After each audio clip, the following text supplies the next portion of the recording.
3 segundos. Yo creo que ya. Ya. Ya, ahora sí. Pues muy buenos días. Hoy sí estamos, como siempre digo, de lujo, pero hoy es de súper lujo. Tenemos con nosotros a 3 eminencias, al doctor Luis Muñoz Fernández, al doctor Axel Vélez Valle y al doctor Ezequiel Vélez Gómez. Los tres con un currículum impresionante, pero sobre todo con una ética profesional maravillosa y además que como personas son seres humanos increíbles. El doctor Luis Muñoz ha sido médico cirujano por la Universidad Autónoma de Aguascalientes. Así es, médico anatomopatólogo por el Instituto Nacional de Ciencias Médicas y Nutrición Salvador Subirán. Es máster en bioética y derecho por la Universidad de Barcelona. Es miembro del Colegio de Bioética, presidente de la corresponsalía en Aguascalientes del Seminario de Cultura Mexicana. También es expresidente de la Federación ¿no? de Anatomopatología, con esos nombres maravillosos médicos. Eh, Le damos la bienvenida. Muchísimas gracias por haber aceptado esta invitación. Voy a continuar con el doctor Axel, quien es el más joven de los tres, pero no por eso menos eminente y excelente médico. Él está especializado en urgencias médicas y es jefe del servicio de urgencias médicas en Morelia, si no me equivoco. No Atlán. estoy mal. En Mazatlán. En Mazatlán, Ajá. perdón, te ando mandando a Sí. Morelia. Estás en un mejor lugar. Y nuestro queridísimo Ezequiel, que ya es parte del grupo de Senderos de Mujer, es médico anatomopatólogo, egresado de Guadalajara, de la Universidad de Guadalajara, con un posgrado en histopatología y citopatología, también por la Universidad de Guadalajara. Ha sido médico adscrito del Centro Médico Nacional de Occidente y del Hospital Civil de Guadalajara, profesor de pregrado, profesor de posgrado, expresidente del Colegio Jalisciense de Anatomía Patológica y Citología, expresidente de la Federación de Anatomía Patológica de la República Mexicana y miembro del Consejo Consultivo de la Federación de Patología Mexicana y del Colegio de Jalisco. Como pueden ver, tenemos 3 eminencias médicas y, como repito, con una ética maravillosa que en este campo de la medicina no es fácil actualmente encontrar. Mil gracias, mil bendiciones por estar aquí con nosotros. Y le Gracias. cedo la Muchas gracias, palabra al Tere. doctor Ezequiel. Es un gusto. Sí, para que haga la presentación de Sí. los dos. Es un gusto coordinar este simposio que titulamos La medicina ante la muerte. Hay muchos temas que podemos desarrollar a este respecto, pero a las áreas que podrían causar hasta cierto punto un poco en los familiares. Uno de ellos, pues las muertes inesperadas, las muertes súbitas, que esas se viven en los servicios de urgencia. El tema que le encargué al doctor Luis Muñoz, que no creo que dentro de las comunidades médicas de patólogos sea la persona, es la persona más indicada para tocar el tema, ya que en los últimos años ha entrar. Bueno, yo al último voy a tocar el punto de, pues le titulé Los muertos hablan, pero realmente es toda la información que podemos obtener de unas enfermedades después de la muerte. Quisiera dejar la palabra al doctor Axel Vélez Valle, que es mi hijo, pero no por eso, no es nepotismo, lo invité porque sé que puede desarrollar este tema muy bien en sus experiencias ahí en urgencias tanto del Hospital Civil antiguo Fray Antonio Alcalde como ahora en donde está en la encomienda de jefe de patología del Hospital General de Mazatlán, Sinaloa. Cedo la palabra al doctor. Muchas gracias. Pongo en compartir pantalla de una vez. Sí. ¿Te gustas? Ok. Vamos a compartir pantalla entonces primero.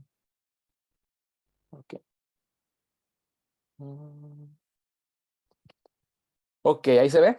Sí. Sí, sí, así. Bueno, entonces vamos a desarrollar estos, pues, tres temas. Que primero, pues, es muerte como tal.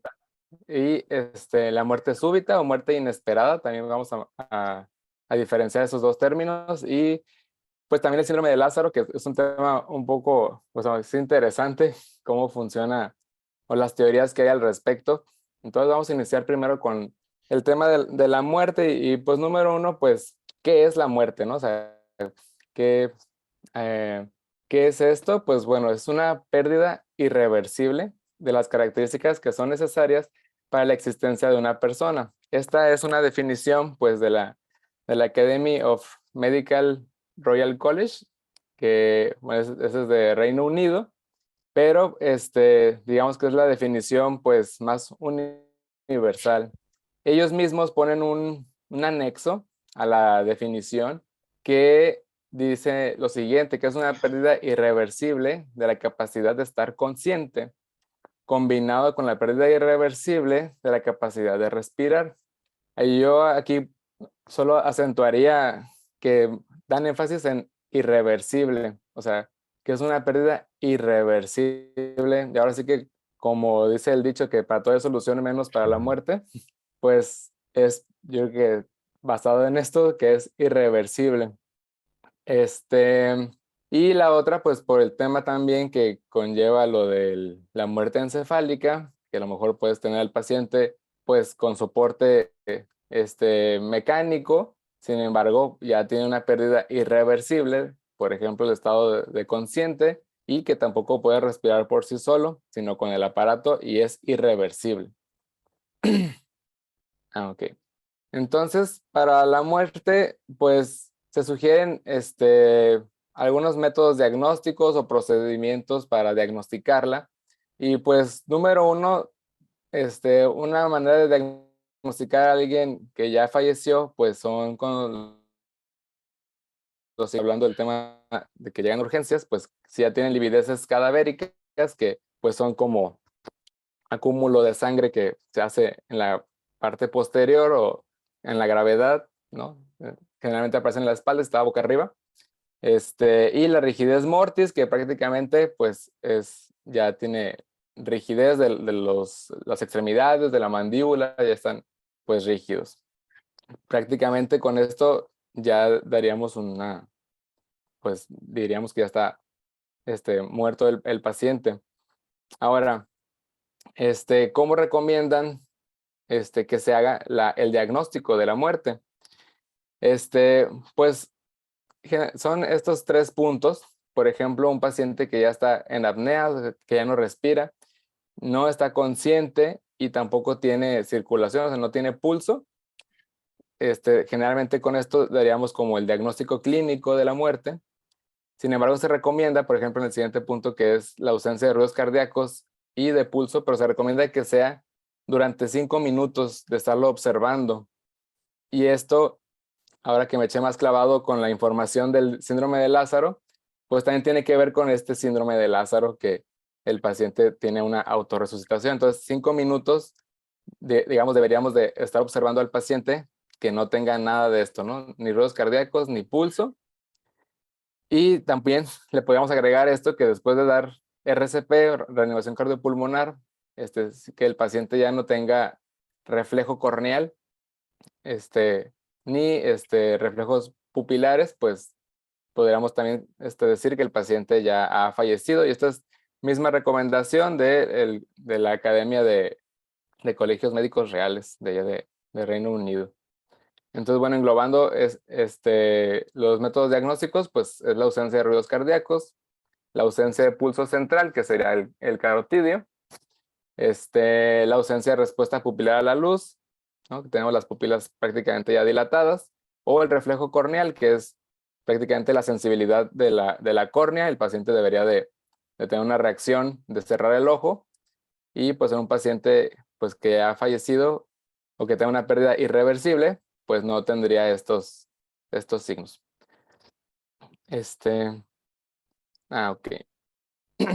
Yo creo que dejaríamos como preguntas al final, ¿verdad? Supongo, por si algo. Sí, Bueno, entonces ahorita con muerte súbita, digo, ya vimos la definición de muerte, pero ahora, ¿qué es como tal la muerte súbita? Pues es aquella muerte que ocurre con un paciente que llevó o llevaba 1 hora del inicio de los síntomas y falleció. O hablando de los pacientes que a lo mejor fueron encontrados en su domicilio, pues ya fallecidos, se definiría también a que aquellas personas que fallecieron que hace 24 horas los vieron sanos, no tenían nada, y al siguiente día, digamos 24 horas, en el lapso de 24 horas, pues los vieron ya sin vida, ¿no? Esta sería la muerte súbita. Ahora, ¿qué tanto ocurre la muerte súbita? Pues aproximadamente en el mundo son 5 millones de casos por año en el mundo. Y aproximadamente son de 50 a 100 casos por cada 100,000 habitantes de muerte súbita. Y esto englobando únicamente a las muertes súbitas que son de origen cardíaco. La gran mayoría o lo más estudiado son, digamos, las de origen cardíaco, que serían estas enlistadas. Enfermedad coronaria representa la más común, ¿ok? Pero hay otras cardiopatías no isquémicas, que sería la hipertrofia del miocardio o cardiopatía dilatada, valvulopatías, arritmias, o hay, ¿cómo se dice? Pacientes que en el linaje familiar ocurre constantemente la muerte súbita y está relacionado a ciertas mutaciones de genes que son, pues, que se heredan. Bueno, a esto le agregué, pues, la muerte inesperada que tenga que ver con la violencia o trauma, dado que, pues, al final es una muerte, pues, también inesperada, y la muerte súbita de igual manera es inesperada. Entonces, respecto a esto, vamos a orientar el tema hacia la noticia. ¿Cómo daríamos la noticia de a un paciente que lo viste pues ayer o hace ratos estábamos platicando hace 1 hora y de repente pues ya no está, ¿no? Ya está en el hospital y te dicen que está muerto? Entonces, bueno, la noticia como tal es algo que los médicos pues de urgencias, terapia intensiva, pues no, a veces no nos ponemos a pensar pues en que dar la noticia va a tener impacto en esa persona y en el resto de la familia, o sea, la manera en que la demos o en la manera en que esa persona reciba la noticia de que su familiar murió, pues va a dictaminar desde ahí el pronóstico de su duelo. Qué tan bien va a llevar el duelo o no? ¿O lo va a superar o no? Entonces, ¿a qué se debe esto? Pues las palabras que utilicemos son clave para que el paciente, perdón, para que el familiar pues lleve su duelo lo más sano posible. Las expresiones que usemos, la persona que da la noticia, o sea, si fue el médico, la enfermera, el policía, el bombero, pues en posibilidades, y el medio en el que dimos la noticia, si fue por teléfono, si fue pues así en persona, le mandaron un mensaje, un correo, ¿sale? Todo esto va pues a dar ¿cómo se dice? Pues va a impactar en el pronóstico del duelo del familiar. Entonces, cuando damos una noticia, hay una mezcla de sentimientos siempre cuando iniciamos pues con la información o cuando el paciente, perdón, cuando el familiar empieza a procesar esa información. Todos estos que están enlistados van a surgir, no todos, siempre, pero sí va a haber una mezcla. Por ejemplo, lo mencionan como un estado de shock, que vamos a decir como paralizado, o sea, le das la noticia que falleció y no contesta nada, no, se quedó así nomás viendo al limbo, le sigues a lo mejor platicando un poco más y ya ni te está escuchando, ¿no? O sea, la mirada ya se fue hacia el horizonte y ni te escuchó lo que siguió, de si le estabas explicando que por qué se falleció o así, ya ni te escucharon, ¿no? Seguido a esto, puede haber los sentimientos de rabia o culpa o impotencia.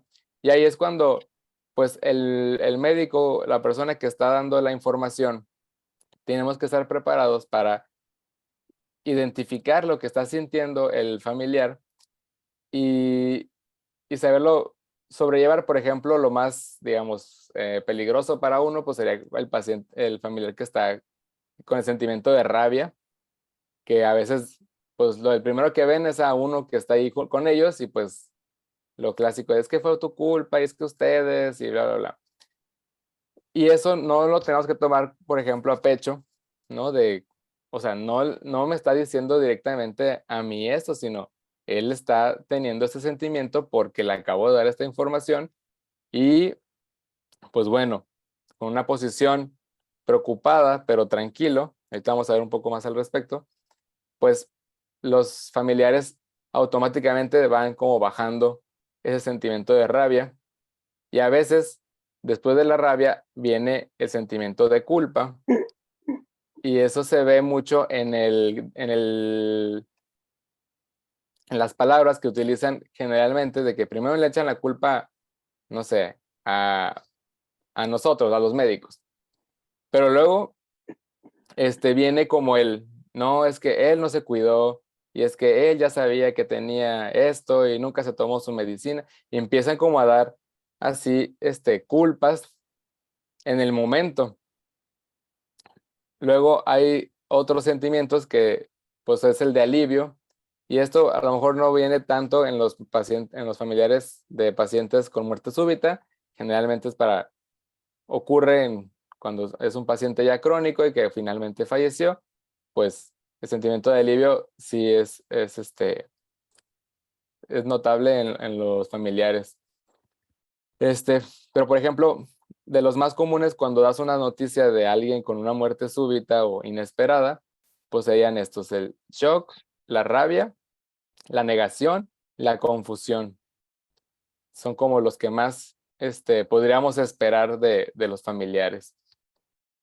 Ahora, hay dos tipos de manejar esta información, que es la comunicación, más bien las maneras de comunicarnos, que es la denotativa, que prácticamente es la comunicación verbal, y la metacomunicativa, que es no verbal. Prácticamente el 70% de la comunicación es no verbal y el 30% es verbal.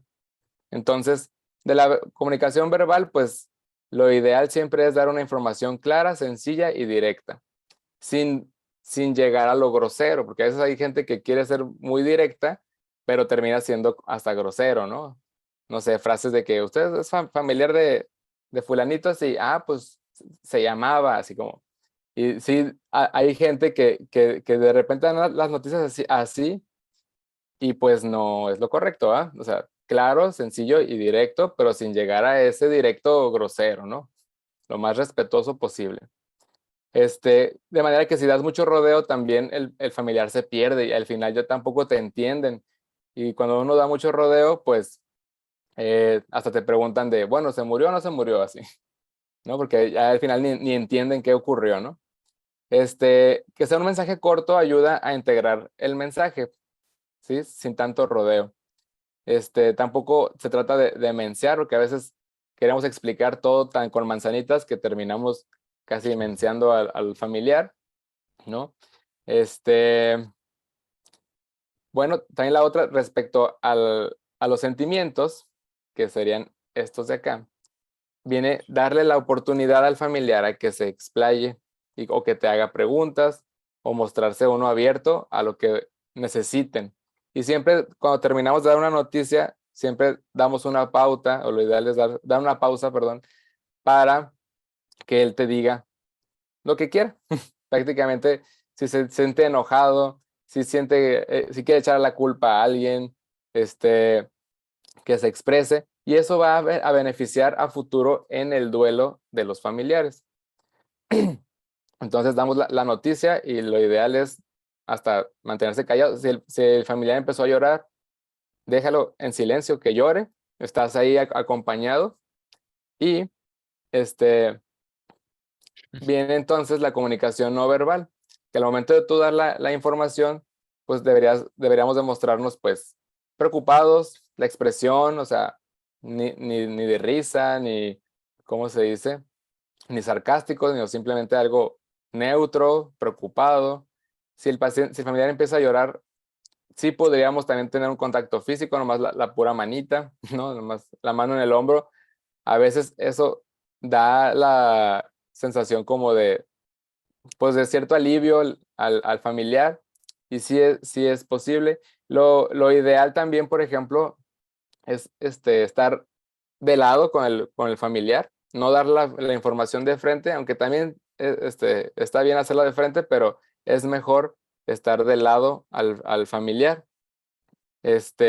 Dar unas pausas, el ritmo del lenguaje ni muy lento, pero tampoco así súper rápido, que ya llevamos prisa, por ejemplo, en urgencias, de que a veces pues tienes que dar la información y aparte tienes como más pacientes ahí en espera y pues ya queremos dar información rapidísimo, ¿no? De que, bueno, es que ya sí pasó y bueno, ya ni modo, cualquier cosa, ahí le pregunta y pues no. O sea, lo ideal es dar el tiempo. ¿Por qué? Porque esto a futuro es, pues, beneficioso para el duelo del familiar e incluso por lo legal, que pues ahora hay demandas de todo, pues incluso eso, darnos el tiempo de explicarle qué sucedió y eso ayuda también al confort y al alivio de estos sentimientos, ¿no? Entonces, como les decía, el contacto físico sí puede ser, así como la imagen que le pone la mano en el hombro, y la información de lado también se recomienda que sea así. Y la otra, que no haya barreras físicas, como la imagen de abajo, que hay una mesita. Esto al final termina siendo una barrera física. Lo ideal puede ser que no haya mesitas, simplemente un lugar adecuado, que no haya mucho ruido, que la luz sea, pues, ¿cómo se dice? Ideal, ni muy oscuro ni muy iluminado, y sin barreras y el ruido, para poder dar una información bien y eso va a impactar en el duelo del familiar. Ahora, de aquí se deriva un poco, ya vimos muerte, la muerte súbita, y luego viene el síndrome de Lázaro, que el síndrome de Lázaro, pues bueno, su nombre viene pues del relato bíblico del señor Lázaro, que resucitó 4 días después de haber muerto.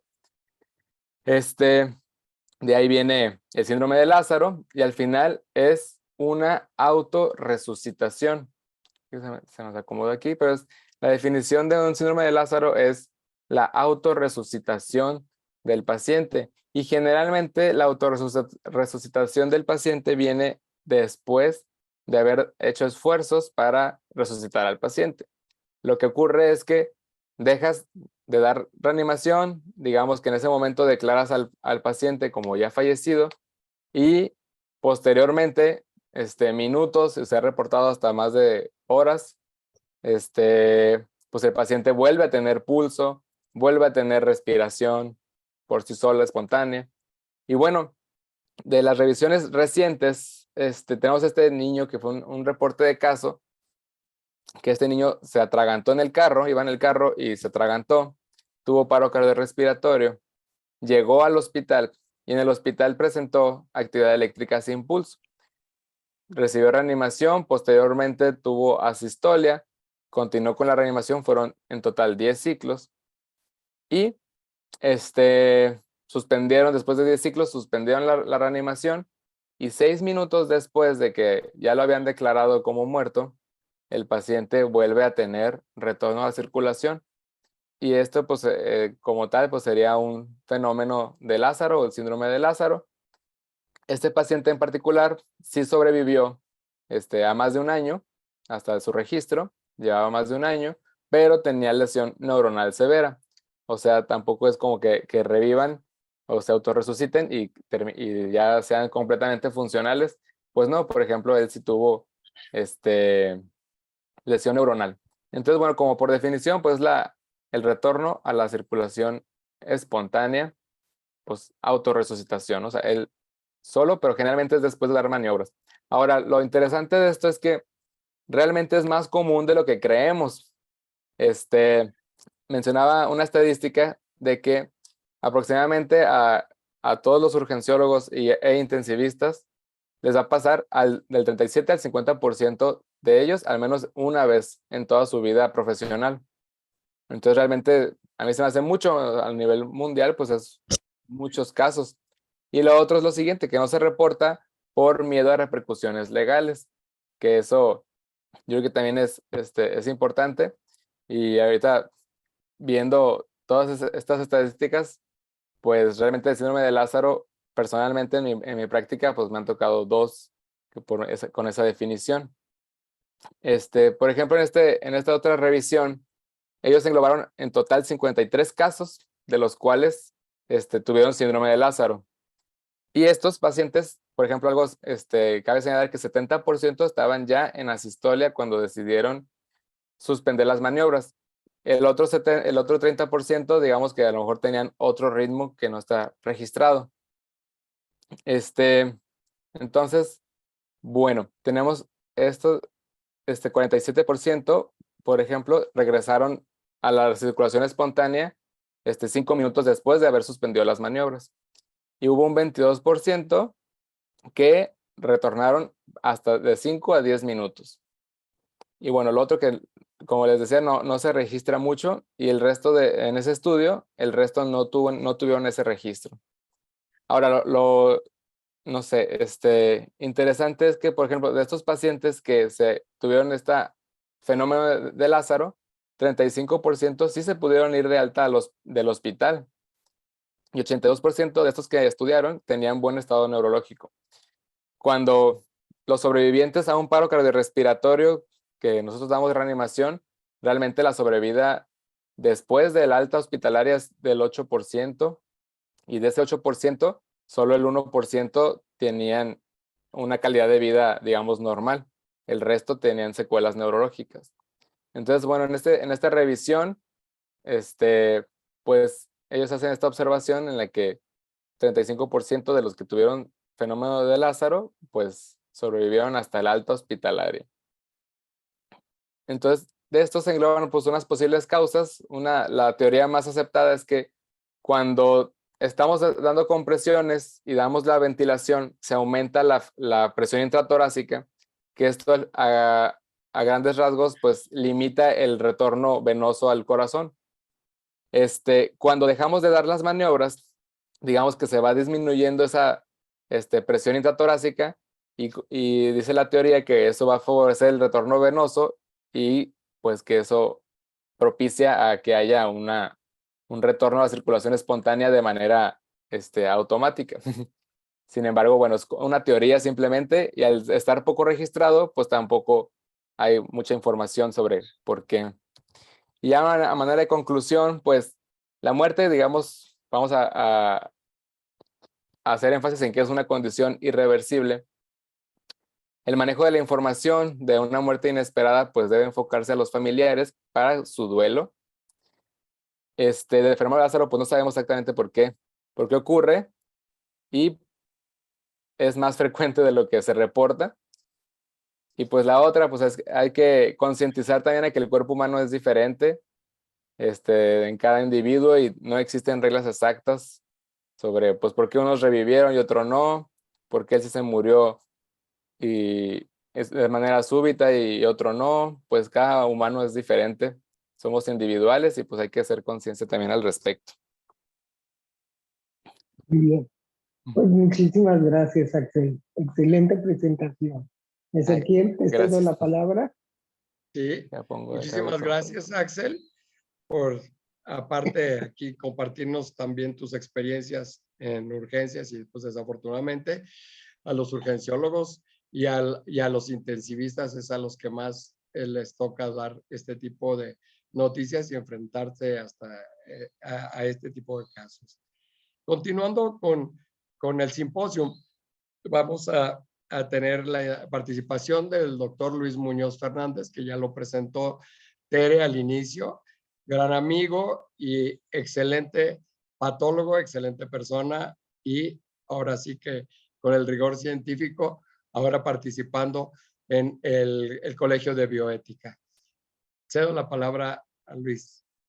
Muchas gracias, Ezequiel. Gracias, Axel. Excelente presentación del que vive enfrentado a estos asuntos que solo un puñado de seres humanos se enfrenta de esta manera.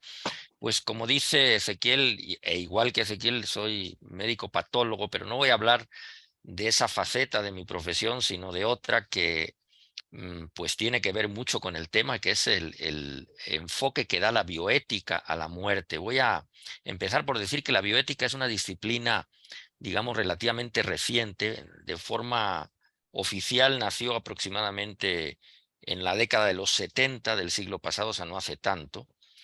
Unos 50 años, pues, y se ocupa básicamente de 3 campos, ¿no? El primero es el de la ética médica. De hecho, mucha gente cree que la bioética es solamente es ética médica, pero no va más allá de eso. Bueno, la ética médica forma parte de la bioética. El otro campo de interés, de estudio, de reflexión de la bioética es la ética de la investigación científica, ¿no? Un tema que hoy en día pues está en boca de todos, porque el avance científico a veces es tan rápido que sacude nuestras convicciones y enfrenta retos morales muy importantes. Y el tercer punto o tercer tema que la bioética toca es el tema relativo a lo que llamamos ética ecológica o el asunto o los asuntos relativos al medio ambiente, que de nuevo hoy son muy importantes por el deterioro planetario del que somos testigos y causa también, sin duda, ¿no? El calentamiento climático, la extinción de especies, el trato con los animales, hasta el asunto de las corridas de toros, que es muy polémico, ¿no? Entonces, en el asunto, diríamos, de la ética médica, tal vez, o por fuera de él, la bioética se ocupa de reflexionar sobre aspectos relativos al inicio de la vida, del inicio de la vida y del final de la vida, ¿no? Entonces, nos vamos a enfocar a este último, a qué aspectos toca hacia el final de la vida y por qué ahora es importante. Bueno, la razón es que hoy en día la medicina ha evolucionado tecnológicamente de manera tal que permite prolongar la vida más allá de lo que sería su límite natural, ¿no? Los instrumentos que existen como dijo Ezequiel, las terapias intensivas, las medidas de resucitación, de apoyo, permiten que un cuerpo humano siga manteniendo sus constantes vitales con o no la presencia, digamos, psicológica, psíquica, espiritual del ser humano que habita ese cuerpo, ¿no? Entonces, pues eso ha obligado a que la medicina reflexione hasta qué punto es adecuado mantener un cuerpo humano vivo. Porque pues se habla, por ejemplo, de un fenómeno que vemos con cierta frecuencia, que es el llamado encarnizamiento terapéutico, en el cual precisamente por abusar de las medidas tecnológicas, medicamentosas y de otra naturaleza que se tienen, pues el cuerpo médico decide mantener vivo a alguien más allá de su límite y a veces eso genera sufrimiento, ¿no? Entonces, ese es un tema muy delicado, muy importante. Yo, la verdad es que no había preparado una presentación, pero bueno, tengo una presentación, entonces voy a echar mano de ella nada más puntualmente para no pasarme del tiempo y tampoco para dejar en el tintero algo que me parezca relevante. Entonces, si me permiten, voy a compartirles la pantalla, como lo estoy haciendo. ¿Sí la pueden ver bien? Perfecto. Muy bien. Bueno, pues vamos a ir saltando rápido entre diferentes, vamos a decir, imágenes que les estoy mostrando en la pantalla. No vean ustedes qué llamativísimo título tiene este libro, ¿no? Doctor, no haga todo lo posible. Normalmente uno le dice al médico que está tratando, por ejemplo, a un familiar, por favor, haga todo lo posible, doctor. Pero esa situación a la que me refería, pues de avance tecnológico, nos ha llevado a este extremo, ¿no? A decir, por favor, doctor, no haga todo lo posible, ¿no?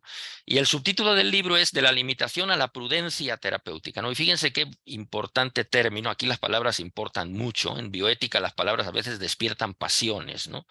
Despiertan sentimientos encontrados. Cuando uno dice, vamos a hablar del aborto, Dios mío, aquello se vuelve un verdadero enjambre enfurecido, ¿no? Entonces hay que tener mucho cuidado con las palabras y me parece a mí que prudencia es una muy buena palabra para hablar de estos temas, ¿no? Y fíjense ustedes lo que les muestro aquí.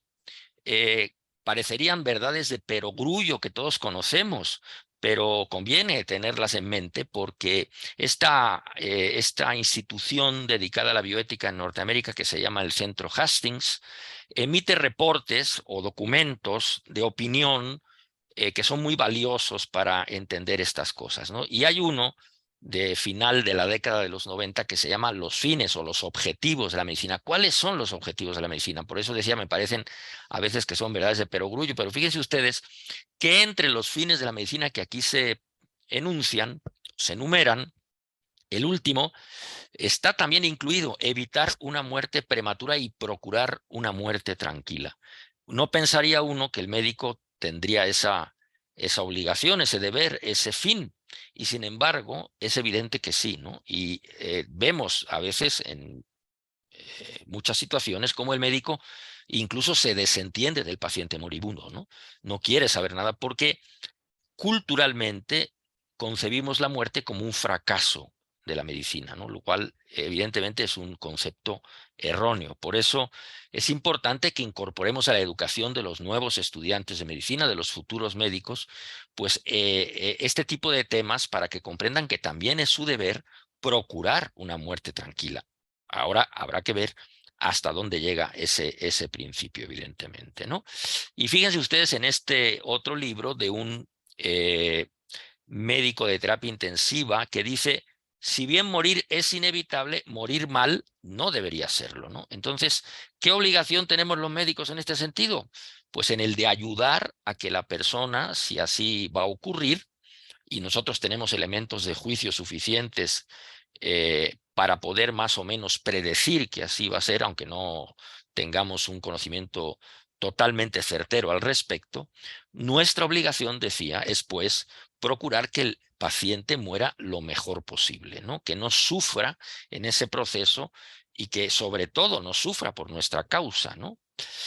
Voy a pasar, miren ustedes, a otro aspecto. ¿Cómo podemos dañar, ¿no?, a un paciente en estado grave los médicos? Bueno, no había yo mostrado esta, pero se las voy a mostrar. Este es un libro de un neurocirujano inglés, estupendo libro que vale la pena leer, que se llama Ante todo no hagas daño. Hace referencia a que los médicos podemos hacer daño, ¿no? No solo podemos curar o consolar, sino que también a veces podemos hacer daño y es muy importante que estemos conscientes. Este neurocirujano, que ya está retirado, citó en este libro al principio a un cirujano francés de mediados del siglo pasado, que dice algo muy cierto y que los médicos no estamos siempre dispuestos a admitir, ¿no? Y dice, todo cirujano lleva en su interior un pequeño cementerio al que acude a rezar de vez en cuando, un lugar lleno de amargura y pesar en el que debe buscar la explicación a sus fracasos. Entonces los médicos podemos dañar. ¿Cómo lo podemos hacer? Por defecto, lo que se llama abandono terapéutico, cuando dejamos de pues cuidar a quien deberíamos cuidar. Por exceso, esto que señalaba al principio, la obstinación o ensañamiento o encarnizamiento terapéutico. Y esto, tanto el defecto como el exceso, pues se deben a eso que hemos señalado, que la ciencia ha evolucionado mucho y nos permite intervenir en el proceso de la vida y retrasar el momento de la muerte, ¿no? Bueno, hay sobre el abandono terapéutico muchas reflexiones, pero hay que realmente recordar siempre que la muerte de un paciente no es necesariamente un mal resultado del ejercicio clínico, ¿no? Lo que sí es un mal resultado es no evitar cuando sea posible una mala muerte, ¿no? Desde luego tenemos, y aquí hay que invocarlo, el tema de los cuidados paliativos, que son importantísimos, ¿no? Y que no deben establecerse al final. Nosotros, decía, tenemos elementos de juicio para saber cuándo un paciente es poco probable que se recupere de su enfermedad y fallezca. Y ya desde ese momento que tenemos ese atisbo de lo que puede ocurrir, pues es muy importante que invoquemos a los especialistas en cuidados paliativos. En nuestro país, este recurso está ya incluso incluido en la Ley General de Salud, de modo que lo podemos invocar. Claro, hay que decir también que en la realidad cotidiana no todos los centros hospitalarios, todos los lugares en donde se atienden pacientes, existe un equipo de cuidados paliativos, pero allá donde exista, es importantísimo que los tomemos en cuenta porque nos ayudan mucho, ¿no? Este movimiento de los cuidados paliativos fue fundado, como pueden ver, por una mujer que se llamaba Cicely Saunders y que fundó un movimiento que se llama el movimiento de los hospicios, ¿no? En donde se tienen o se cuentan con lugares en donde la gente va a pasar sus últimos días, sus últimas horas adecuadamente atendida, ¿no? En general, los médicos no tocamos estos temas porque estamos más entrenados para curar que para cuidar, ¿no? Y curiosamente, en la palabra curar, uno de los significados no es eliminar la enfermedad, sino que curar significa también cuidar, ¿no? Por ejemplo, cuando decimos el curador de la exposición que se muestra en el Museo Fulano, no es que esté reparando los cuadros, ¿no? El curador es el que cuida y organiza la exposición pictórica. Pues igual, el médico cuando cura también tiene esa faceta de cuidar y es también un elemento valiosísimo el cuidar, ¿no? Decía ya que estos elementos tendrían que incluirse en la educación de los médicos y bueno, esto pues obviamente tiene que ir y tiene que tener como fin el que eh, promovamos la conservación de la autonomía del paciente hasta donde sea posible, ¿no? Si algo es valioso en un ser humano es su autonomía, que pueda decidir qué hacer con su vida, y si no lo puede hacer él en ese momento porque su condición de gravedad se lo impide, porque está en coma o por la razón que sea, pues es importante que tenga alguien a su lado, un representante, podemos llamarlo así, que exprese la voluntad del paciente, ¿no?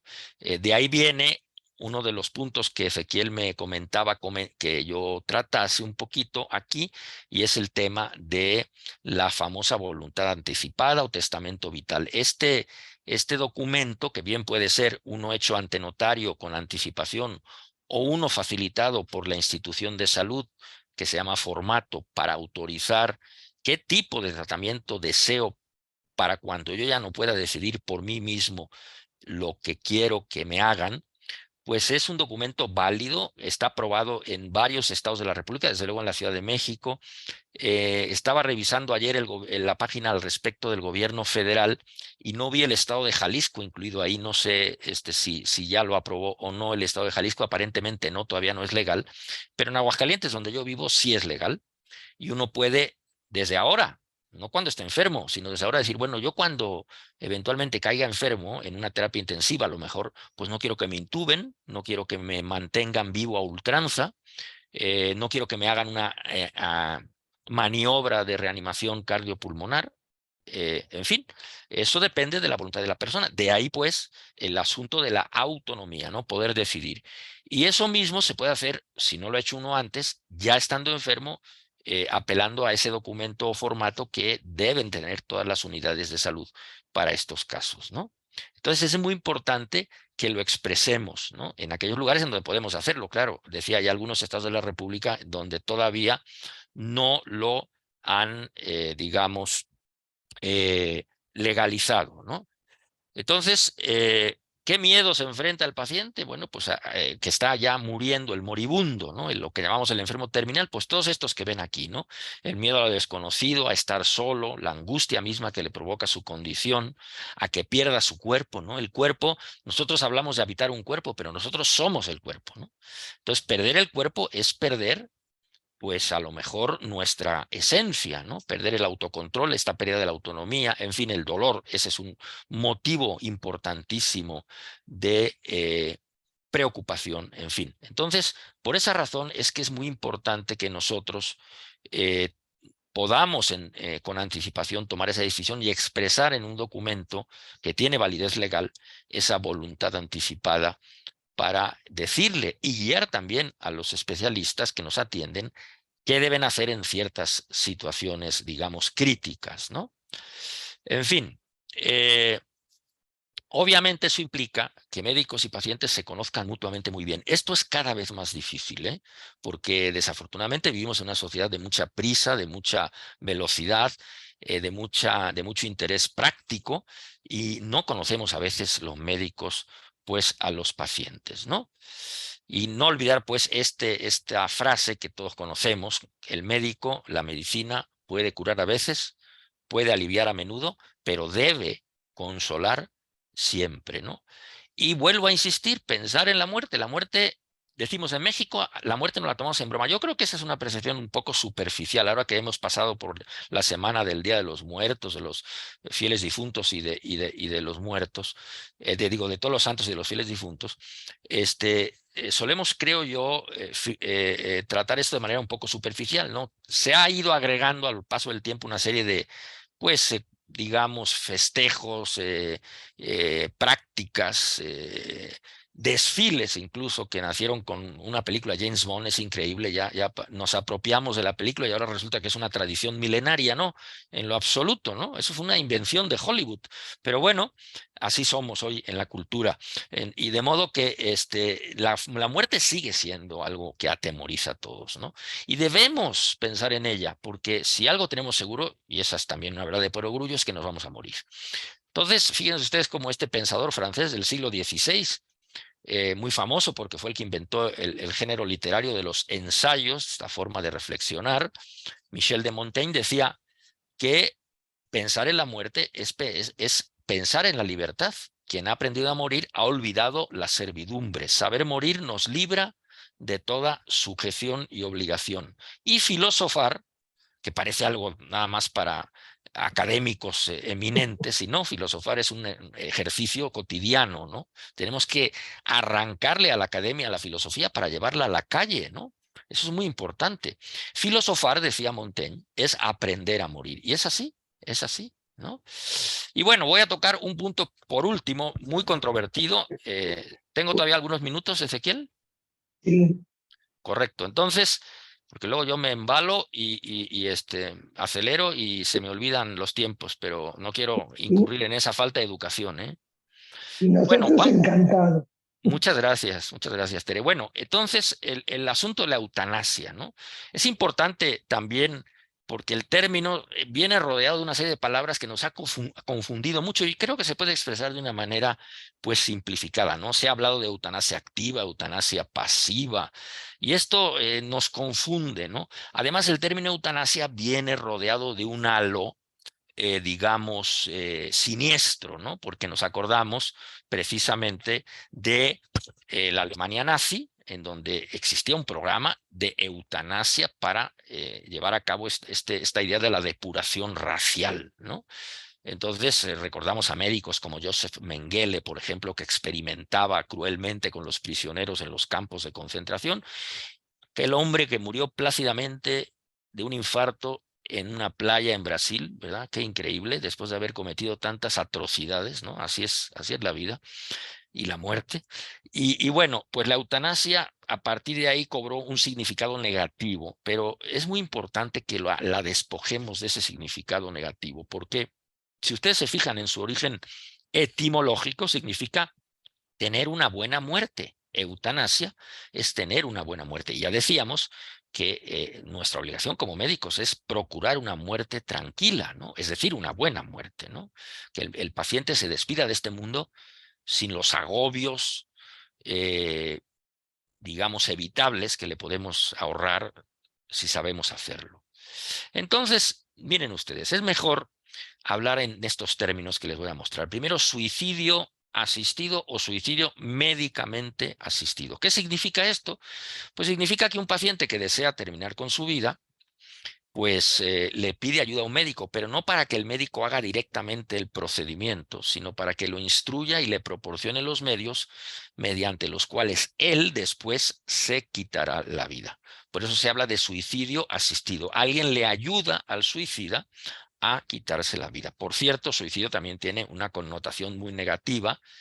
Es inevitable, evidentemente, desde la religión, ¿no? Recuerden ustedes que hubo épocas en las que los suicidas no podían ser enterrados en tierra sagrada, ¿verdad? Porque se consideraba que habían cometido un pecado horrendo.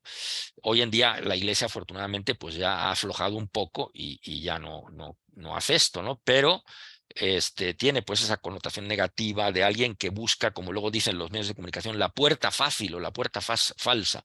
Cierto que en muchas ocasiones es así, pero no en todas las ocasiones es así. Entonces tenemos que hablar de estos temas con serenidad, con propiedad, con respeto. Y lo podemos hacer y no tenemos que llegar a escándalos ni cosas por el estilo, ¿no? Entonces, ese es el suicidio médicamente asistido. El paciente se quita él la vida, pero aconsejado, orientado, ayudado por un médico. Luego vendrá la llamada eutanasia, ¿no? La eutanasia es así, el médico directamente es el que ejecuta la maniobra, ya sea la administración de un fármaco o alguna otra, para terminar con la vida del paciente. Entonces, con esos dos términos resolvemos un poquito esa confusión terminológica, ¿no? Finalmente, obviamente la eutanasia tiene que ser un procedimiento que el médico hace con permiso del paciente, ¿no? Si no, eso ya no sería eutanasia, no sería un crimen, obviamente. Entonces, dichos estos dos términos, suicidio médicamente asistido y eutanasia, hay que señalar que ninguno de los dos está legalizado en nuestro país, ¿no? Ninguno de los dos. Hay países en Europa, Holanda es un ejemplo de ello, Bélgica, Luxemburgo, en donde existe ya la posibilidad de por lo menos del suicidio médicamente asistido sin que se sancione penalmente, e incluso la eutanasia también. Y Suiza, ¿no? Es otro país, y en Estados Unidos, en algunos estados de la Unión Americana también es posible. Esto, Oregon, viene a mi memoria en este momento, pero hay otros, ¿no? No son la mayoría, pero sí hay varios en donde esto puede ocurrir. Entonces, pues, como dice ahí, la eutanasia es una de las dos formas que ya señalamos que el médico puede, en el que un médico puede ayudar a morir, ¿no? Así que creo que con esta clasificación sencilla de dos términos nos entendemos muy bien. ¿Esto a qué apela? Apela que el paciente debe tener la decisión final, ¿no? Esa famosa autonomía de la que hemos venido hablando, ¿no? Bueno, ¿qué opina la Iglesia? Bueno, la Iglesia tiene una opinión pues muy relevante, porque en nuestro país la Iglesia tiene pues una influencia poderosísima, muy importante, que no podemos subestimar, todo lo contrario, ¿no? Y les quiero aquí mostrar, ya para terminar, la visión de un católico, no de cualquier católico, es la visión de un católico que fue teólogo, que en un momento dado fue incluso perito en el Concilio Vaticano II, que inició Juan XXIII, y que fue compañero del Papa emérito de Joseph Ratzinger en aquel momento del concilio, y que, bueno, con el devenir de los años se convirtió en profesor de teología en la prestigiosa Universidad de Tübingen o Tubinga en Alemania, en donde vive nuestra querida compañera y colega Ezequiel Leticia Quintanilla. Bueno, ahí hay una facultad de teología importantísima, y ahí fue nuestro personaje profesor hasta que Juan Pablo II le retiró la cátedra, pero la universidad le conservó y le creó un instituto de teología ecuménica, de modo que seguía dando clase porque hace poco murió. Me refiero a Hans Kung, un hombre nacido en Suiza que ha escrito muchísimos libros, algunos realmente sensacionales. Vea, aquí les muestro pues su vasta, y vean ustedes, títulos tan retadores como este tiene Salvación la Iglesia, ¿no? Por eso le quitaron el permiso. Pero aquí aparece un librito escrito a la limón con un amigo que acabaría muriendo por Alzheimer, Walter Jens, Morir con dignidad, pues escribió un libro finalmente que se llama Una muerte feliz, en donde dice lo siguiente: según mi convicción cristiana, la vida humana, que la persona no se debe a sí misma, es en último término, un don de Dios. Pero en cuanto a tal, vivir conforme a la voluntad divina es también tarea del ser humano. O sea, nosotros tenemos en nuestras manos nuestra vida. De ahí que esté a mi propia y no ajena responsable disposición. Esto vale también para la última etapa de la vida, el morir. La eutanasia o muerte asistida es, pues, una ayuda suprema para vivir. Así, mantengo mi convicción cabalmente como cristiano. Ninguna persona está obligada a soportar sumisa a Dios lo insoportable como dado por Dios. Es lo que decida cada persona por sí misma, sin verse impedida en ello por sacerdote, médico o juez alguno. Un punto de vista revolucionario, ¿verdad?, que contraviene la idea que flota en general sobre la doctrina de la Iglesia, pero que creo que vale la pena conocer, ¿no? Decía también el teólogo suizo: el mandamiento "no matarás" reza formulado con precisión: no asesinarás. Es necesario distinguir. Poner fin a una vida solo es asesinato cuando acontece en virtud de un motivo vil, de modo insidioso y violentando la voluntad del afectado. Pero poner fin a una vida es irresponsable cuando acontece no por motivos viles, sino por motivos superficiales e irreflexivos. No obstante, también se puede poner fin a una vida de modo responsable. Y termina. Morir feliz no significa para mí una muerte, perdón, sí, morir feliz no significa para mí una muerte sin nostalgia ni dolor por la despedida, sino una muerte con una completa conformidad, una profundísima satisfacción y una paz interior. Eso es, por cierto, lo que significa la palabra del griego antiguo eutanasia. Con esto termino y agradezco mucho su paciencia y su atención. Muchas gracias, Luis, por tu excelente presentación. Hay muchas aristas y puntos que nos llevaríamos aquí muy probablemente más horas en estarlos compartiendo y comentando, pero este punto más importante y el que nos sitúa en la realidad en nuestro país, en nuestro medio, pues es lo que hay, ¿verdad? Para algunos estados y no para todos. Sin embargo, en todas las autorizaciones de procedimientos quirúrgicos e ingreso a hospitales, hay un apartado, ahora que tocabas que Jalisco no estaba dentro de los estados que han autorizado la muerte asistida, perdón, la voluntad anticipada, existe la parte en la que dice acepto intubaciones, medidas y procedimientos invasivos. Y ese punto podría a lo mejor paliar un poquito la ausencia de esto, ¿verdad? Claro, sí, sí. Si no se firma eso, pues implícitamente se está queriendo decir no acepto, ¿no? Lo acepto, sí. Exactamente. Bien, muchísimas gracias, Luis. De nada. Voy a pasar a la presentación, voy a permitirme compartir pantalla para la siguiente parte de nuestro simposio, en la que titulamos Los muertos hablan. Y es un sentido prácticamente metafórico, con lo que quiero concluir este simposio para denotar la parte que viene después de la muerte. ¿Sí? Nosotros como patólogos podemos decir, bueno, en general la gente dice, ¿cómo es que un muerto puede hablar? Bueno, es un sentido, como decía, metafórico, porque después de que los despojos humanos quedan inertes, en un cadáver nos puede dar mucha información. Y esto, los patólogos y los forenses podemos obtener gran cantidad de información en diferentes ámbitos. En medicina forense se persigue un delito, ¿sí?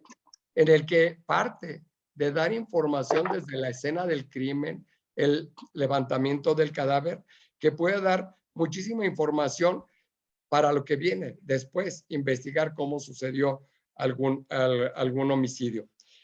Dice la posición, la actitud en la que se encuentra, todo lo que lo rodea, muebles, etcétera. Todo ese es el levantamiento del cadáver.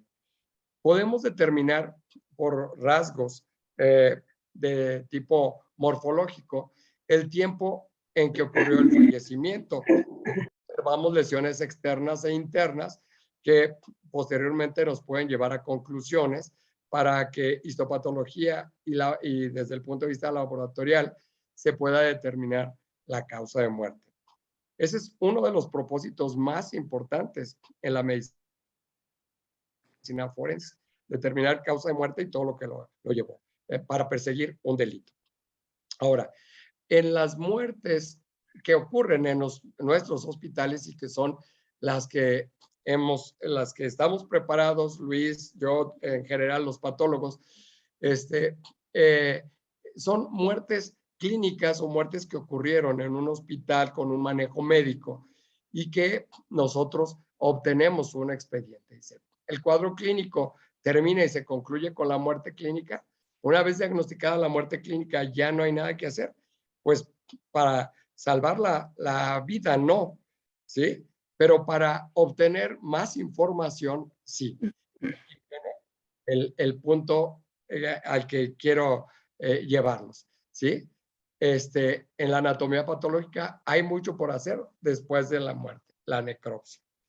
Nosotros nos basamos en los datos obtenidos en el expediente clínico para tratar de de correlacionar los hallazgos con la evolución clínica y explicarnos todo lo que ocurrió en ese paciente desde un punto de vista anatomopatológico. Sin embargo, podemos obtener cosas inesperadas. Uno de ellos, en muchas ocasiones, tenemos un paciente que va cursando con un cuadro clínico favorable y que el caso clásico que dicen, el paciente ya estaba a punto de ser dado de alta, se levanta y a las pocas horas o minutos fallece súbitamente. Entonces, estos casos siempre dejan la duda al médico tratante. ¿Qué ocurrió? ¿Qué ocurrió? Dices, pues la mayor parte de las veces son por tromboembolismos pulmonares, una vez de que un paciente está hospitalizado y que está en reposo, pues puede desarrollar trombos en otra parte del cuerpo y viajar a los pulmones, un órgano vital que al final de cuentas le lleva a morir. Ahora, otro de los puntos, identificar la enfermedad principal, sobre todo en los casos en los que quedaron dudas, conocer la extensión de la enfermedad cuando una enfermedad ya es conocida y saber hasta dónde evolucionó, como el caso de los cánceres, evaluar tratamientos aplicados y que no funcionaron al final de cuentas. Como decía Luis, siempre vamos encaminados a tratar de salvar la vida de los pacientes y que en ocasiones no es lo esperado. La evolución que tuvo, bueno, como hay que evaluar eso, ¿por qué no se solucionó? O si estábamos hablando de otra enfermedad que realmente no reconocimos. Y al final de cuentas, una vez que tenemos una autopsia terminada, vamos a establecer una correlación con todo lo que manifestó en vida y todo lo que encontramos en la autopsia. Ahora, reconocer complicaciones que en muchas ocasiones quedan ocultas y establecer alguna responsabilidad, que ese es uno de los puntos más importantes, pero no de una manera punitiva, sino una responsabilidad, por ejemplo, hospitalaria. ¿Qué limitaciones tuvimos? ¿Qué nos faltó de tener en equipo, en medicamentos, para poder haber sacado adelante a este paciente? Nosotros, una evaluación médica, ¿qué ocurrió? ¿Qué dejé de hacer? Y obviamente también aquí va involucrado el paciente, un paciente crónicamente enfermo que tenía padecimientos que él nunca tomó el tratamiento o lo hizo de una manera irregular o en definitiva era un paciente que lo tomaba y no lo tomaba y no le daba importancia a eso. Aquí la responsabilidad pues también es en gran parte del paciente. La autopsia académica tiene una utilidad importante: identificar, conocer y comprender el comportamiento de enfermedades nuevas. Hemos sufrido en los últimos años dos grandes pandemias, la de la influenza H1N1 en el año 2009 y en la actualidad la de el COVID, en la que está en la influenza, pues ya aprendimos en gran parte cómo se comporta y afortunadamente hubo tratamiento reconocido y útil para esa enfermedad en su momento, y en la actualidad con el COVID pues estamos todavía aprendiendo. Y bueno, ya también desde el punto de vista anatomopatológico en los tejidos, saber qué es lo que ocurre en este tipo de pacientes en sus órganos. Aplicar conocimientos generados a la enseñanza de la medicina a nivel de pregrado, posgrado de investigación. Es algo de agradecer a los familiares que nos permiten y nos autorizan realizar la autopsia académica, ya que en la autopsia médico-legal ahí no tienen para dónde hacerse. Esa es una autopsia de ley que se tiene que realizar sí o sí. Pero en la autopsia académica necesitamos una autorización de los familiares. Desafortunadamente, se ha perdido últimamente este recurso porque ha habido poca sensibilización, tanto en el personal médico de otra área diferente a la patología, como en los familiares. debido a los avances tecnológicos, etcétera, ya no autorizan con tal facilidad esto, pero nos está dejando poca enseñanza desde este punto de vista. Permite la generación de hipótesis en los casos de investigación, reconoce las variantes anatómicas del cuerpo, no todos los órganos son iguales, hay variantes anatómicas que también favorecen algunas enfermedades, facilita esto, el aprendizaje de una manera muy clara y objetiva, de que al explicar una enfermedad en base a morfología se hace más digerible. Y para la realización de estudios estadísticos también. En la autopsia médico-legal, principalmente, como les decía, se aboca a conocer cuál es la causa de muerte de una persona. Ahora, esto permite determinar la manera y entorno en el que ocurrió, principalmente en muertes violentas. ¿Sí? La autopsia científica, bueno, aparte de hacerla como la hacemos, tiene a lo mejor algún punto importante de estudio, que es algún protocolo de investigación. Sin embargo, la autopsia clínica se dedica al estudio de las modificaciones mórbidas, esqueléticas, tegumentarias, viscerales, en cuyo estudio conduce a un diagnóstico, pero esto principalmente para retroalimentación.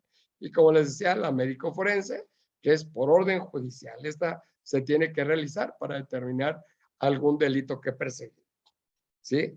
Los puntos más importantes en la autopsia clínica, que es hasta cierto punto muy exhaustiva, pero con una información clínica previa y de una enfermedad en curso, mientras que la autopsia médico-legal, pues de antemano, ya estamos estudiando a un ser humano que se presume sano previamente. Sin embargo, también se pueden descubrir enfermedades latentes que el paciente no conocía. Pero aquí parte desde el levantamiento del cadáver. Ahora, aquí, ¿qué hacemos los patólogos? Identificamos las alteraciones macroscópicas. De esas alteraciones, de los órganos que tienen alteraciones, tomamos muestras para microscopía y la observamos microscópicamente y podemos realizar estudios complementarios a esos tejidos para llegar a unos diagnósticos finales post-mortem. Aquí les pongo el ejemplo de un pulmón con una tuberculosis, el que tiene aquí zonas y una gran cavidad, una gran cavitación que le llamamos clínicamente una caverna, de un paciente que tenía artritis reumatoide con tratamiento de inmunomoduladores por su enfermedad, pues bueno, es un paciente inmunosuprimido que desarrolló una tuberculosis. Aquí identificamos este detalle que en un inicio clínicamente se pensó que pudiera ser una neoplasia. Y así podemos enumerar una gran cantidad de diagnósticos inesperados que una autopsia nos puede dar. ¿Cómo organizamos estos diagnósticos finales una vez que ya analizamos todos los órganos, aparatos y sistemas y el aspecto externo del cadáver?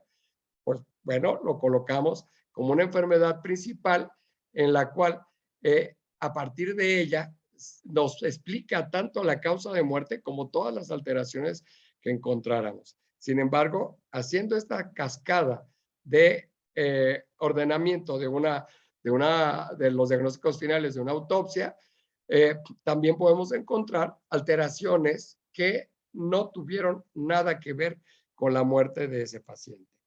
Y este es un ejemplo de el que les mencionaba, una artritis reumatoide y todas las alteraciones que de ella derivaron. Ahora, como la causa de muerte, pues la tuberculosis pulmonar cavitada, que estaba diseminada a todo el órgano respiratorio y que no ya permitía, pues, obviamente, tener espacio aéreo suficiente como para fallecer. Esto sería muy estéril si no hacemos una correlación de todo el evento clínico con lo que encontramos en una autopsia. Entonces, aquí es donde les decía que viene la retroalimentación y hacer como una secuencia de eventos que se fueron lo que deducimos que se fueron dando de una manera cronológica y cómo se derivaron a partir de la enfermedad principal. Al final, en el informe, ponemos conclusiones, el análisis, y ese análisis, desde el punto de vista patológico, nosotros pues también somos médicos, analizamos lo que se pudo hacer o no hacer y si este paciente no era rescatable. Como decíamos, el punto más importante no es repartir culpas, sino corregir. Sobre la enfermedad principal, actualizamos sobre lo último que pudiera haber sobre esa enfermedad y concluimos una autopsia. Pero les decía, aparte de este punto de la correlación clínico-patológica, viene en este informe final que llegue a las personas indicadas, como serían los familiares directos del paciente. En el caso de enfermedades infectocontagiosas que tuvieran algún riesgo para los familiares que estuvieron en más contacto con ellos, pues bueno, hacer alguna pesquisa para determinar si fueron contagiados o no. Otro de los puntos importantes, enfermedades genéticas, y aquí es donde entra la sensibilidad que tienen los padres de las autopsias que realizamos en la edad pediátrica. Siempre se preocupan porque ¿qué va a pasar si tengo más hijos? Y este punto es bien importante. Sesionamos esas autopsias junto con los médicos para que hagan el ejercicio de diagnóstico y concluir con unos hallazgos hasta cierto punto más objetivos, porque aunque todo el mundo cree que la patología es muy objetiva, tiene algo de subjetividad, porque también depende del análisis que haga el patólogo que la está concluyendo. El punto más importante en los hospitales donde tenemos personal en formación médico, personal médico en formación, como serían residentes, internos, y en las facultades de medicina, pues es la enseñanza. ¿Sí? Con esto concluyo y pues queda abierto el chat para recibir sus preguntas y comentarios. Muchísimas gracias a los tres, a Ezequiel, a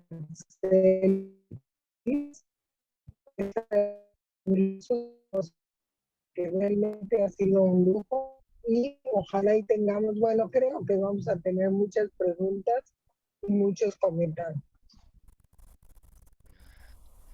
Estamos abiertos a ellas. Adelante, doctor Mario, por favor. Aunque explicarle dudas.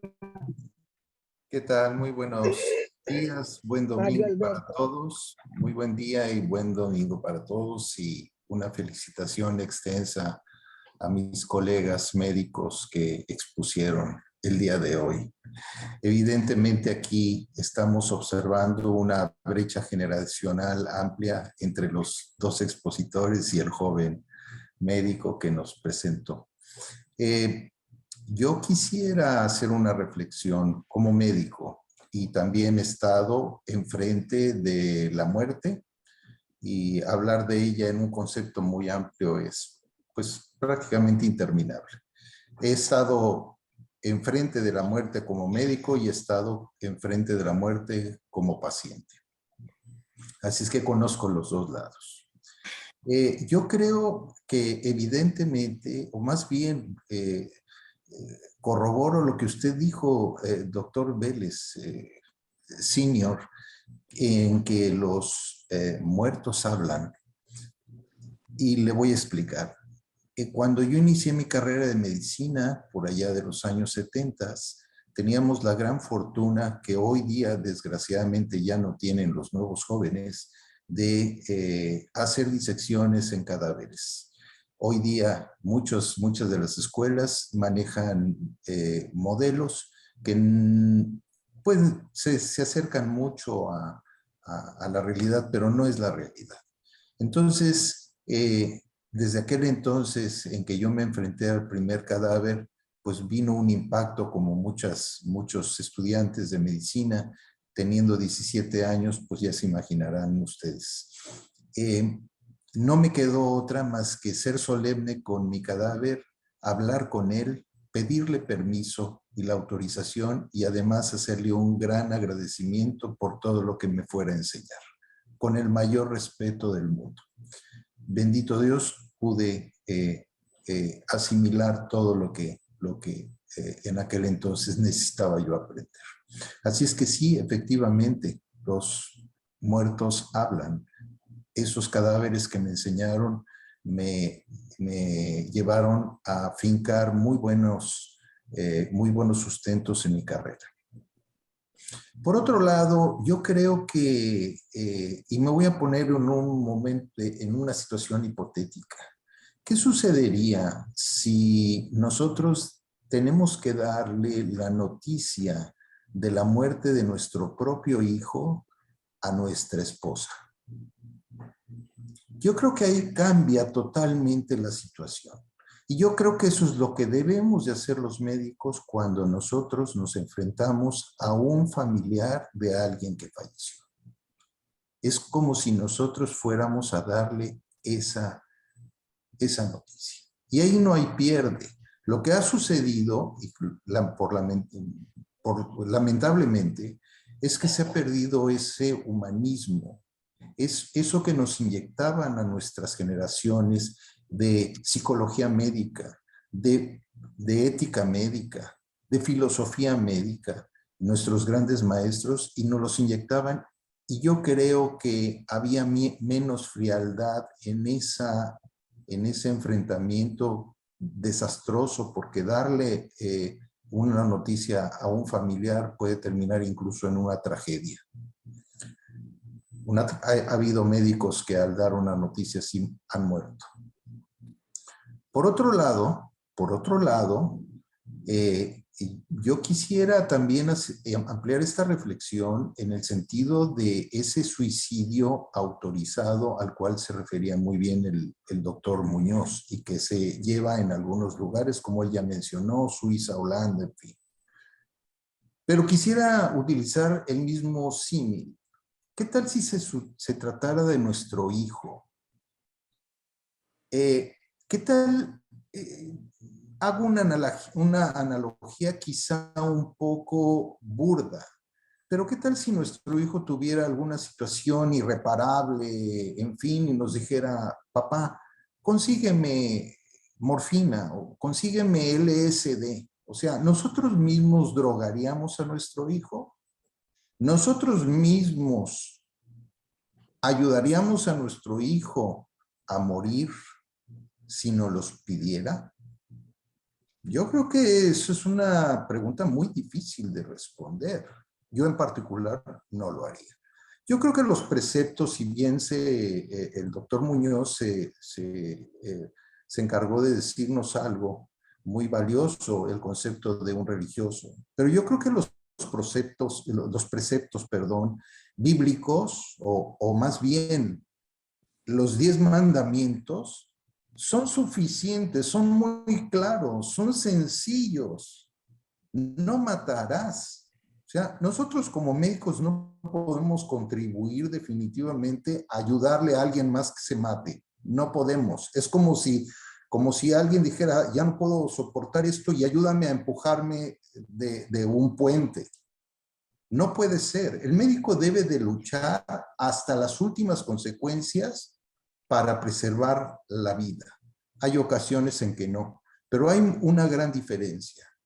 La diferencia de ayudar a morir a alguien y, por otro lado, suspender todo aquello que le pueda prolongar la vida a un paciente que ya está en la etapa terminal. Yo creo que son dos situaciones totalmente diferentes.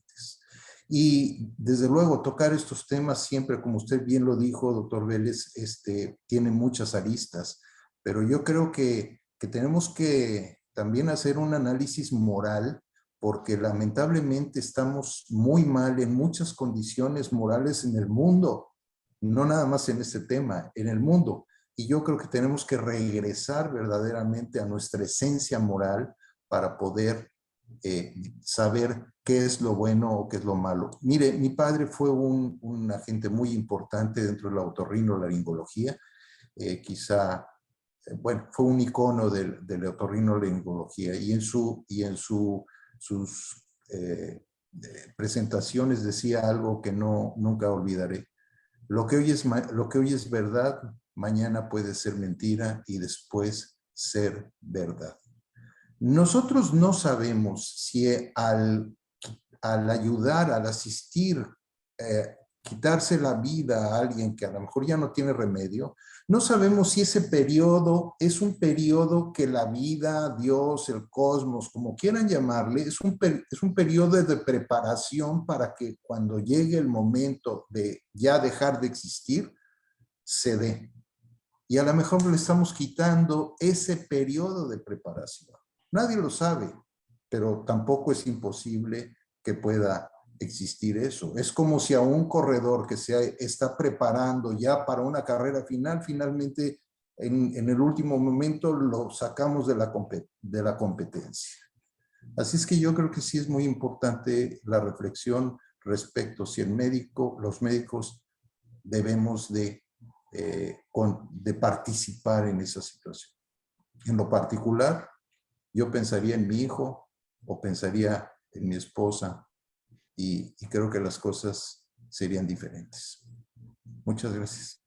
Muchas gracias, Mario, por tus conceptos y comentarios. Creo que son temas y planteamientos que nos dejas en la mesa bastante difíciles.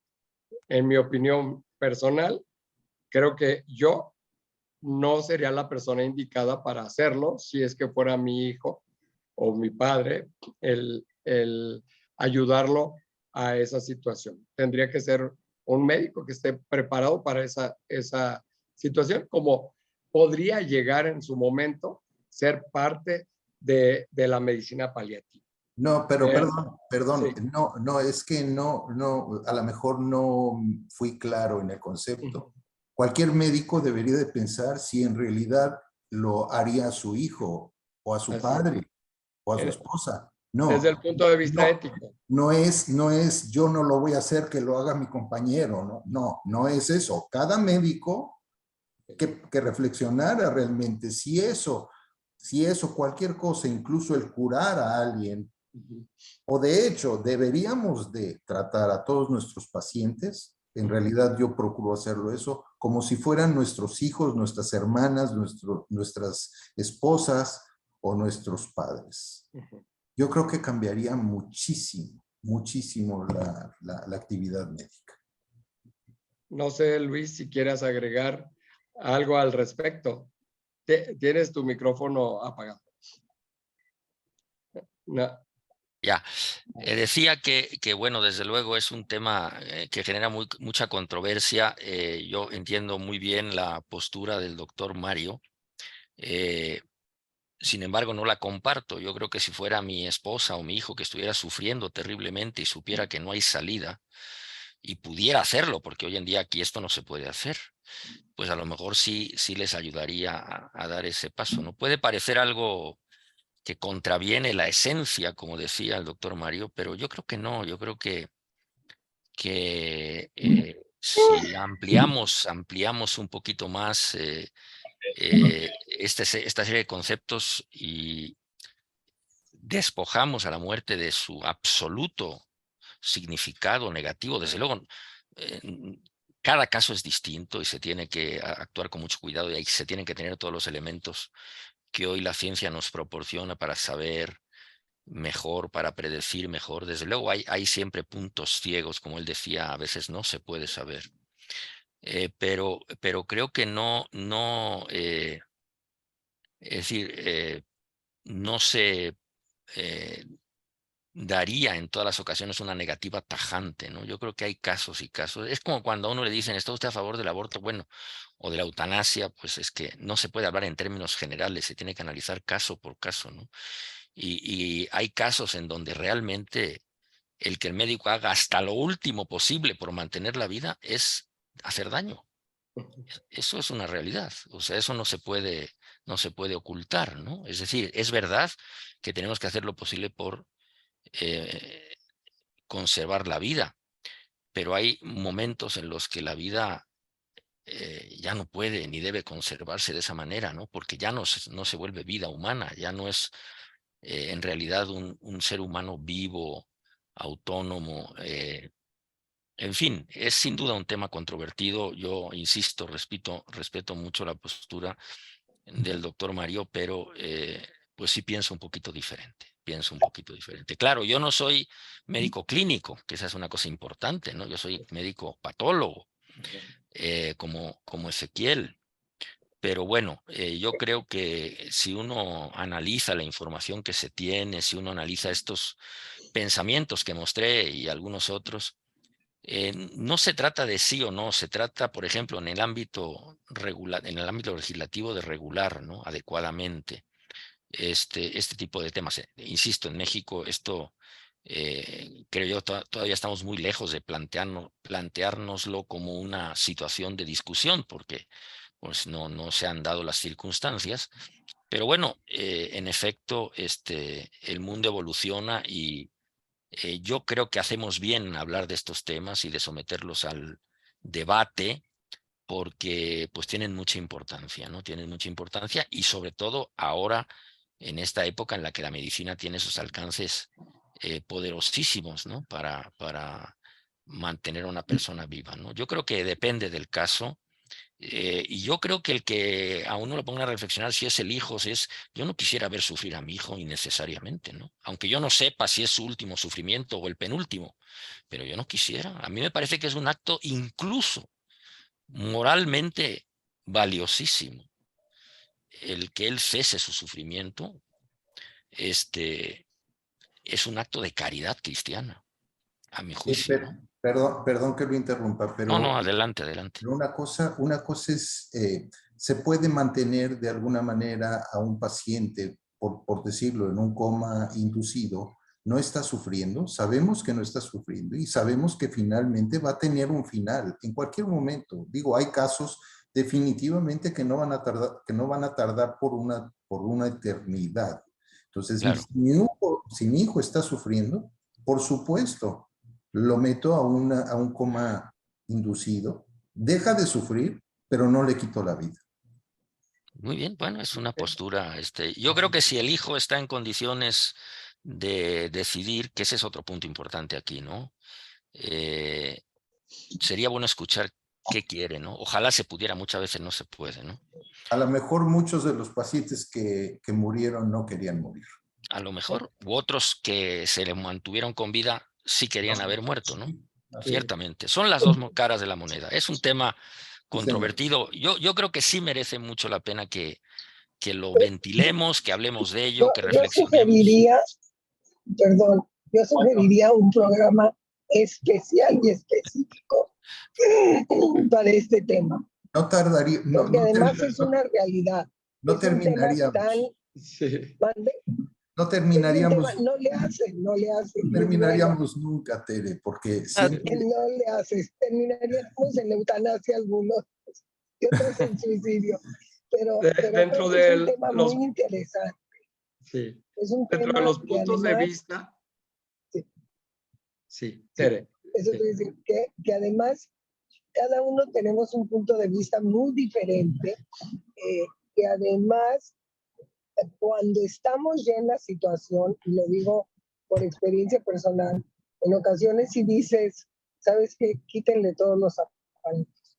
Si va a vivir, Dios nuestro Señor lo va a conservar, y si no va a vivir, es un momento de sanidad. Entonces, podemos discutir este tema en otro programa que nos va a dar mucho, pero mucho que hablar. Sí, ese punto de vista, y por eso el tema que tocamos en esencia era la voluntad anticipada, lo que decía Luis, que el paciente ahí decide por sí mismo antes de una situación que probablemente sea inminente una muerte o prevenir lo que pudiera ocurrir en la muerte. Con respecto, Axel, no sé si quisieras comentar en qué sucede cuando tú tienes que dar, lo que decía el doctor Mario, la noticia, pues que algún familiar la noticia de muerte de algún familiar. Tú te has enfrentado a muchas noticias y más ahorita en este COVID, pero creo que familiares no. Tuviste que dar muchas malas noticias, pero a lo mejor algún familiar no. Sí. Sí, digo, ahorita de lo que comentaba el doctor Mario, yo quería nomás agregar que, bueno, digamos, hay un entre la eutanasia y, digamos, el ensañamiento terapéutico que es la ortotanasia, que eso es, pues, algo que es legal en México y que, pues, realmente lo llevamos a cabo, pues, que, pues, vemos pacientes que llegan en fase terminal o con patologías, pues, incompatibles con la vida, que pues al final es ayudar, o sea, el término ortotanasia es ayudarle al paciente a que su paso de la vida a la muerte sea lo menos doloroso, con el menor disconfort posible. Y no es eutanasia, que no estamos ayudando a que fallezca, sino estamos ayudando a ese proceso, como decía Tena ahorita, ahora sí en términos más teológicos, de que, bueno, a lo mejor está preparando para, pues, su paso de la vida a la muerte, tiene una preparación en cuanto a tiempo y espiritualidad. Así que, pues, bueno, eso no lo sabemos, pero digamos que para términos legales, pues sí lo podemos hacer, y la respuesta a la pregunta, ¿no? Pues tú querías con tu hijo, con tu esposa, digamos, pues sería un ¿no? La ortotanasia. Nadie quisiéramos ver a nadie sufrir, y tampoco vamos a cargar a lo mejor con el peso moral que te lleva a la eutanasia, ¿no? De que es que, pues, yo le di algo para que se muriera. Simplemente a lo mejor está ese en el que, pues, yo sí le di medicamentos y la manera posible para que no sintiera nada y fallezca, pues porque ya estaba predicho que iba a fallecer, porque no había nada que hacer, ¿no? Entonces creo que ese es, pues, no sé, es como el de las dos caras de la moneda, ¿no? El ensañamiento a la eutanasia, pues creo que está la ortotanasia como una solución. Mejor no lo pudiste haber dicho, ¿eh? Yo creo que es para mí personalmente, creo que eso es lo que debe de hacerse, porque también acabas de comentar algo muy importante, la carga moral que puede existir en una persona que está favoreciendo la muerte de alguien, debe ser terrible, terrible, y a lo mejor va a ser un peso brutal. No es lo mismo sostener, como tú dices, dar medicina paliativa y esperar a que acontezca la muerte como debe de ser. Sí, el punto que le preguntaba a Axel sobre el dar la noticia de la muerte de un familiar a otro familiar mío, bueno, yo en lo personal, en 2 ocasiones lo tuve que hacer como médico y como médico de la familia con la muerte de mis padres, decirle a mis hermanos, sucedió esto y lo otro, pero siendo conscientes de que se hizo lo que se debía de hacer y no caímos en la distanasia, ¿no? En el encarnizamiento de terapéutico. En ese momento todos debimos habernos quedado tranquilos, y creo que en esa situación no es hasta cierto punto tan difícil dar la mala noticia a un familiar tuyo como médico. A lo mejor ellos pueden tener más confianza con uno de abrirse, como decía Axel, abrirse y escucharlos y explicarles lo que pudo haber sucedido con su paciente y el por qué ocurrió y en qué circunstancias ocurrió. Pero creo que nosotros como médicos, familiares de un fallecido y familiares de a quienes le vamos a dar la noticia, estamos en una situación muy probablemente un poco más a favor y un poco más favorable que un médico pues desconocido. Creo que esa es mi opinión. Sí, o sea, respecto a esa información, pues siendo médicos y pues dar información a los familiares, ahí sí, digo, mi recomendación a los demás médicos con sus familias, pues depende de qué tan preparados se sientan para dar esa noticia. Porque digo, a lo mejor, pues uno pues también es humano y no sé, la muerte de el familiar, pues no sé, me pegó mucho a mí también. Y luego pues ya como soy no sé, el médico de la familia, y pues ahora tengo que ir a hablar con mis hermanos o con los demás. Y a lo mejor yo también estoy súper pues acongojado, dolido, triste y a lo mejor pudiera ser que no sea el indicado por mi estado emocional, ¿no? Entonces ahí más bien sería pues que cada quien viera qué tan mal se siente para dar esa noticia, porque a veces dentro de la histeria, pues me ha tocado ver así de que le doy yo la información a alguien y ese alguien la reproduce a sus demás familiares y se ve luego así de que es, no sé, pues a gritos, ¿no? De que ya se lo llevaron y ya se fue, y ya, así como, pero ya con mucha emoción, pues negativa, ¿no? De gritando y todo, y los demás pues reciben el balde de agua fría. Entonces, o sea, sí, ahora sí que como médicos también deberíamos de preocuparnos por sabernos comunicar y hacer una introspección para saber si estamos también estables en este tipo de situaciones. Sí, de acuerdo. A eso, Aquí, perdón, Llegan sí, 4 horas antes al aeropuerto para poder estar 1 hora y media. No sé si alguien quiere agregar algo más, porque está muy interesante la plática. Muy gracias. Ya voy a llevar eh, sí, ¿alguien tiene su micrófono abierto? Que yo quería agregar algo que ha sucedido en las últimas décadas es de que con los avances tecnológicos y la prolongación de la expectativa de vida entre la general en toda la población se ha agregado un sentimiento en el que casi prácticamente sentimos que nadie debe morir, cuando esto es lo único que tenemos seguro. Aquí, todos vamos a morir tarde o temprano. Y en una ocasión, les platico esta anécdota porque me llegó a solicitarme una autopsia de una pacientita que tenía 115 años y que me quedé así impactado. Dije, bueno, le dije al médico tratante, oye, en esta paciente vamos a tener aquí el compendio de medicina. Puede tener muchísimas alteraciones ya propios por su edad y muchas de tipo degenerativo, etcétera. Para determinar la causa de muerte, perfectamente que lo podríamos determinar muy probablemente. Sin embargo, digo, ¿cuál fue el interés de esta autopsia en especial? Y me dice, el interés es que los familiares dijeron que se murió porque no la atendimos bien. Dices, bueno, la reserva vital de un paciente con edad avanzada se disminuye en gran cantidad y por lo tanto, como decía Axel, todos somos independientes y nuestros órganos son diferentes. Muy, Por favor, micrófonos cerrados todos, por favor. Bien.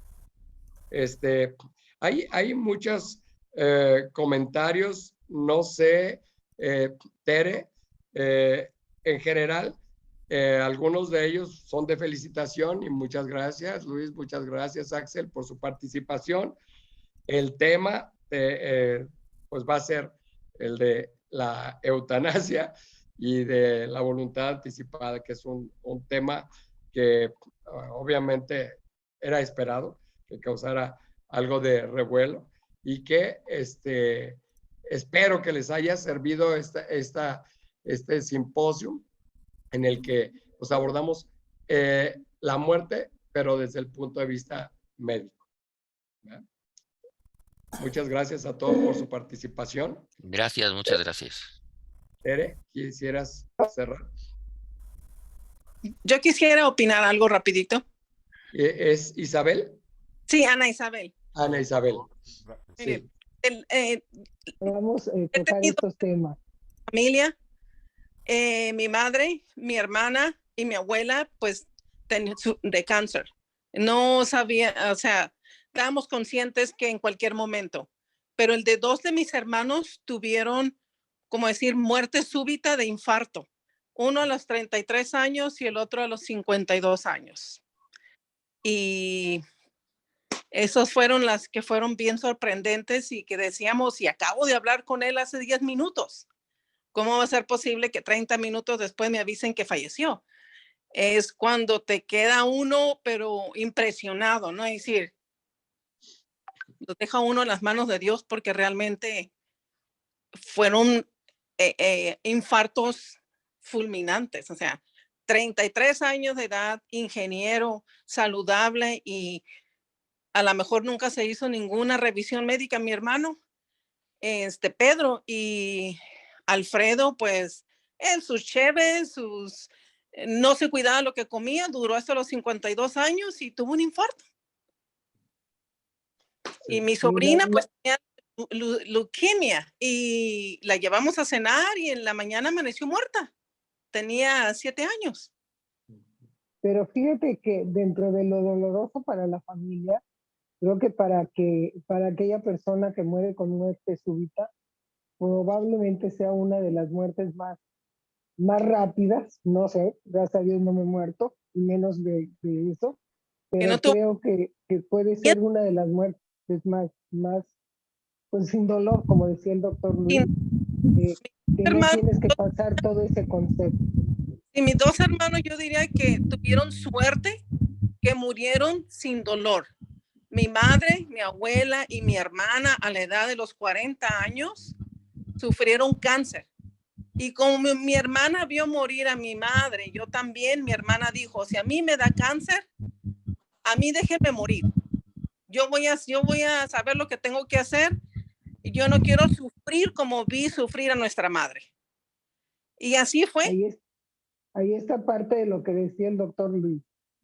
Yo solo me resta agradecerles sinceramente a todos este maravilloso simposio, el habernos tenido la oportunidad de escuchar a 3 personajes de la medicina, quienes con su muy, muy gran conocimiento nos han hecho pues muy, muy sabios en este momento. Creo que por ahí Raúl, Tina quiere platicar algo. Tina. Hola, buenos días, así rapidito. Nada más felicitar al doctor Luis, a Ezequiel y a Axel, que desde bebé estamos muy relacionados. Y sí da para mucho el tema. El doctor Arechiga, que aquí en Guadalajara es un personaje muy reconocido con el tema de los cuidados paliativos, decía, ¿cómo pueden sentirse orgullosos algunos familiares de evitar opiáceos y morfinoides para paliar el dolor de un paciente que porque se van a hacer adictos, si no tienen ni un segundo la posibilidad de sentir el dolor que está sintiendo? Hay que ser misericordiosos. Entonces, pues felicidades, Ezequiel y todos, un beso, ya no quiero extenderme más. Hasta pronto. Mil gracias. Y a Mónica también. Gracias. Gracias, Mónica, porque has estado con este tema todo el mes. Muchas gracias. Gracias, Ezequiel, por todo tu apoyo. E invitamos a todos aquellos que no son senderistas a que le den en el link de senderistas. Luis, espero que ya nos acompañes no solo hoy, sino en muchas ocasiones. Y Axel igualmente, y todos aquellos que quieran participar. Y Luis, felicidades por tu maravillosa biblioteca. Gracias. Me tengo que retirar. Hasta luego. Gracias. Bye.